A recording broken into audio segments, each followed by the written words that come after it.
Hey guys, welcome back to the channel. In today's video, I'll be showing you how to send money from Germany to India using the Paysend app in just a few simple steps.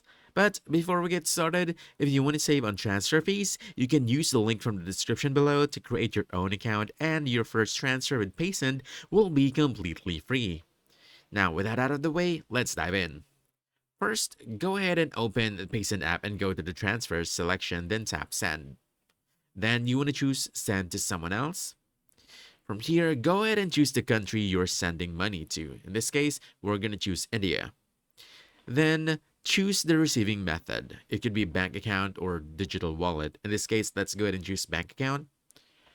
On the next page, simply enter the recipient's details and then enter the amount you want to send or the amount you want your recipient to receive.